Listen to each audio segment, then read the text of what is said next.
ಪ್ರಕೃತಿಯ ಸಕಲ ಜೀವಜಾಲಗಳಲ್ಲಿಯೂ ದೇವರನ್ನು ಕಾಣುವ ಅಪರೂಪದ ಸಂಸ್ಕೃತಿ ಇದ್ದು ಅದಕ್ಕೆ ಪೂರಕ ಎಂಬಂತೆ ಸುಳ್ಯದ ಶ್ರೀ ಚೆನ್ನಕೇಶವ ದೇವಾಲಯದ ಆಚರಣೆಗೆ ಸಂಬಂಧಪಟ್ಟು ನದಿಯ ಮೀನುಗಳಿಗೆ ದಿನನಿತ್ಯ ಅಕ್ಕಿ ಸಮರ್ಪಿಸುವ ಅಪರೂಪದ ಆಚರಣೆ ಆರಂಭಗೊಂಡಿತು. ಆಧುನಿಕ ಯುಗದಲ್ಲೂ ಮತ್ಸ್ಯವನ್ನು ಪೂಜಿತಾ ಭಾವದಿಂದ ಆರಾಧಿಸಿ ಅಕ್ಕಿ ಅರ್ಪಿಸಿ ಭಕ್ತಿಪೂರ್ವಕ ಸಮರ್ಪಣೆಯ ಸಂಪ್ರದಾಯ ಇಲ್ಲಿ ಇಂದಿಗೂ ಚಾಲ್ತಿಯಲ್ಲಿದೆ.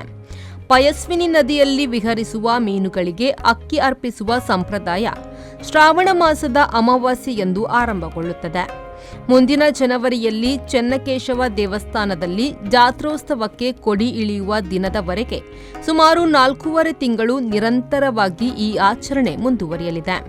ಶ್ರಾವಣ ಅಮಾವಾಸ್ಯೆಯ ದಿನ ಶ್ರೀ ಚೆನ್ನಕೇಶವ ದೇವಸ್ಥಾನದ ಆನುವಂಶಿಕ ಆಡಳಿತ ಮುಕ್ತೇಸರರು, ಬಲ್ಲಾಳ ಪ್ರತಿನಿಧಿಗಳು, ಅರ್ಚಕರು ಮತ್ತು ದೇವಸ್ಥಾನಕ್ಕೆ ಸಂಬಂಧಪಟ್ಟವರು ದೇವಸ್ಥಾನದಲ್ಲಿ ಪ್ರಾರ್ಥನೆಯನ್ನು ಮಾಡಿ ಬೂಡು 4 ಸ್ಥಾನ ದೈವಗಳ ಚಾವಡಿಗೆ ಆಗಮಿಸುವರು. ಬಳಿಕ ಚಾವಡಿಯಲ್ಲಿ ದೀಪವಿಟ್ಟು ಪ್ರಾರ್ಥನೆಯನ್ನು ಸಲ್ಲಿಸಿ ನದಿ ತಟಕ್ಕೆ ಬರುತ್ತಾರೆ.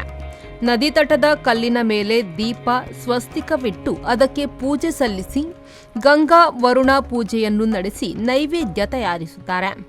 ಬಳಿಕ ಎಲ್ಲರೂ ತೀರ್ಥ ಸ್ನಾನ ಮಾಡಿ ಒಟ್ಟಾಗಿ ಪ್ರಾರ್ಥನೆಯನ್ನು ನಡೆಸಿ ಅಕ್ಕಿ, ಭತ್ತ, ತೆಂಗಿನಕಾಯಿಯ ಹೋಳು, ಬಾಳೆಹಣ್ಣು ಸೇರಿಸಿ ತಯಾರಿಸಿದ ನೈವೇದ್ಯ ಹಾಗೂ ಹೂವು ಗಂಧದೊಂದಿಗೆ ಪ್ರಾರ್ಥನಾಪೂರ್ವಕ ಮತ್ಸ್ಯಗಳಿಗೆ ಅರ್ಪಿಸುವರು.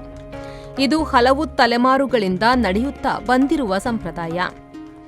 ಪಯಸ್ವಿನಿ ತಟದಲ್ಲಿ ಇಂದು ಚೆನ್ನಕೇಶವ ದೇವಸ್ಥಾನದ ಅರ್ಚಕ ಹರೇಕೃಷ್ಣ ಭಟ್ ಕಾಯರ್ತೋಡಿ ಪೂಜಾ ಕಾರ್ಯಗಳನ್ನು ನೆರವೇರಿಸಿದ್ರು. ಚೆನ್ನಕೇಶವ ದೇವಸ್ಥಾನದ ಕೃಪಾಶಂಕರ ತುದಿಯಡ್ಕ, ಬಳ್ಳಾಲ ಪ್ರತಿನಿಧಿ ಬೂಡು ರಾಧಾಕೃಷ್ಣ ರೈ, ಪ್ರಮುಖರಾದ ಶಿವರಾಮ ಕೇರ್ಪಳ, ಸುನಿಲ್ ಕೇರ್ಪಳ, ಮಹಾಬಲ ರೈ, ಜನಾರ್ದನ ನಾಯಕ್, ಕುಸುಮಾಧರ ರೈ ಬೂಡು, ನಗರ ಪಾಲಿಕೆಯ ಸದಸ್ಯೆ ಸುಶೀಲಾ ಚಿನ್ನಪ್ಪ, ವಿಜಯಕುಮಾರ್, ನಾರಾಯಣಗೌಡ ಕಳಗಿ, ತಿರುಮಲೇಶ್ವರ ಕಲ್ಲುಮುಟ್ಟು, ಭಾಸ್ಕರ್ ರೈ, ಕಿಶೋರ್ ಕುಮಾರ್ ರೈ, ಮೋನಪ್ಪ ಪೂಜಾರಿ, ಸುಧಾಕರ್ ರೈ ಬೂಡೋ, ಚಂದ್ರಶೇಖರ ಕೇರ್ಪಳ, ಸುಭಾಷ್ ರೈ ಕುಕ್ಕುಂದೂರು ಮತ್ತಿತರರು ಈ ಸಂದರ್ಭ ಉಪಸ್ಥಿತರಿದ್ದರು.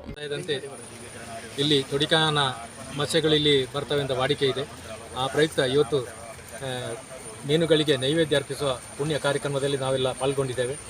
ಚೆನ್ನಕೇಶವ ದೇವಸ್ಥಾನದಲ್ಲಿ ಪ್ರಾರ್ಥನೆ ಮಾಡಿ ಅನಂತರ ಪುಣ್ಯದ ಮಣ್ಣಾದ ಭಗವತಿಯ ದೇವಸ್ಥಾನದಲ್ಲಿ ಕೂಡ ಪ್ರಾರ್ಥನೆಯನ್ನು ಮಾಡಿ ಅನಂತರ 4 ಸ್ಥಾನ ದೈವಗಳ ಚಾವಡಿ ಮಿತ್ತೂರು ಉಲ್ಲಾಕ್ಲು, ಕುಕ್ಕಂದೂರು ಉಲ್ಲಾಕ್ಲು, ಕಾನತಿಲು ಉಲ್ಲಾಕ್ಲು, ಪೇರಾಲ್ ಬಜಪ್ಪಲು ಉಲ್ಲಾಕ್ಲು ದೇವಸ್ಥಾನದಲ್ಲಿ ಪ್ರಾರ್ಥನೆ ಮಾಡಿ ಅನಂತರ ಚೆನ್ನಕೇಶವ ದೇವಸ್ಥಾನದ ಮುಕ್ತೇಸರರು, ಬಳ್ಳಾಳ ಪ್ರತಿನಿಧಿಗಳು ಮತ್ತು ಸಂಬಂಧಪಟ್ಟ ಎಲ್ಲ ಭಕ್ತಾದಿಗಳು ಬಂದು ಈ ಆಲೇಟಿ ಈ ಭಾಗದ ನಾಗಪಟ್ಟಣ ಸಂಕದ ಬಳಿಯಲ್ಲಿ ಬಂದು ಅರ್ಚಕರ ಮುಖಾಂತರ ನೈವೇದ್ಯವನ್ನು ಅರ್ಪಿಸುವ ಕಾರ್ಯಕ್ರಮ ಇದು ಅನಾದಿ ಕಾಲದಿಂದ ನಡ್ಕೊಂಡು ಬರುವಂಥದ್ದು.